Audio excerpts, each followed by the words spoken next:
Okay, so I just got back from seeing Thor 2, Thor the Dark World. I'm going to talk about it using my iPhone camera, so it's kind of different.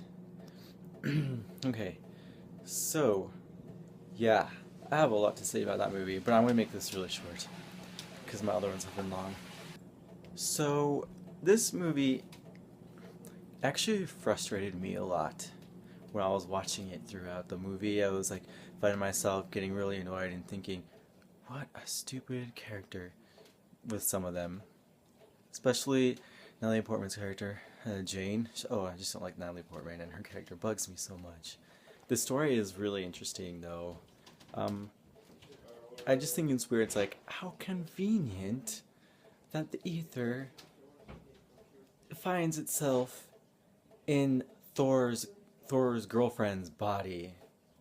Like, oh wow, why? I don't know. It doesn't make much sense. It's kind of like convenient for the story. I still think that Lady Sif is so much cooler than Jane Foster, the character, because Jane, like I said, she really bugs me. I thought it was really amazing though, like the special effects. I like the how the gravitational pull thing and how everyone went to different, or how they could go to different realms with it. Especially this one scene with when they're fighting Malekith, or well, Thor is, I guess, fighting Malekith. Like, it's a really awesome scene. Especially, I like the dark elves a lot. I thought they were pretty awesome. I also liked their ships, and like I like dark things too. So like the ships looked really awesome with the red, and those are my favorite colors. And I got to see a lot of black and red in this film, and they're kind of like blades too, like the ships for the dark elves. So yeah, I really liked that and the design for that. Just even though it's kind of weird, but I really like the design. I kind of noticed lately with like a lot of superhero films. I noticed this especially after like Nolan started making his Batman films. Everyone's like making darker films. I mean, I'm not complaining about that really. I just think it's weird that everyone's doing it now. You see, like Iron Man 3 was pretty dark compared to the other ones, and this Thor is a lot darker than the first one. But I thought this one was okay. I mean, you did have dark elves in it, so darkness was a big part of it.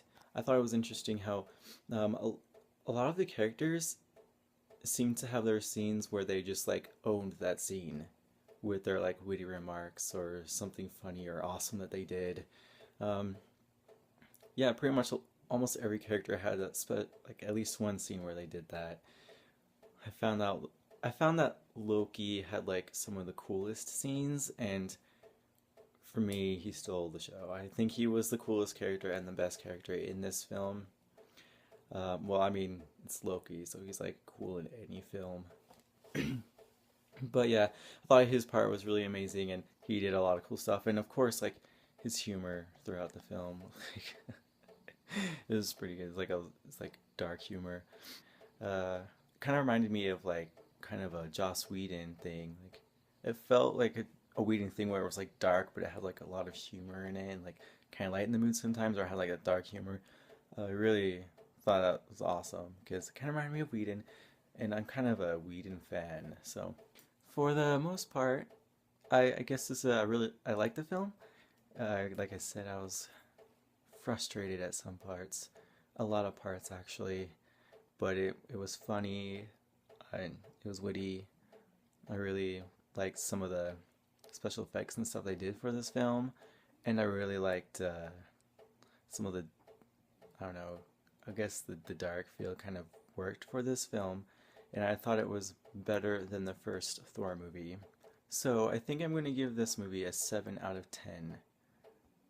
By the end of the movie, I actually started liking it, but in the beginning, I was just so frustrated. I thought I wasn't going to like it till the end.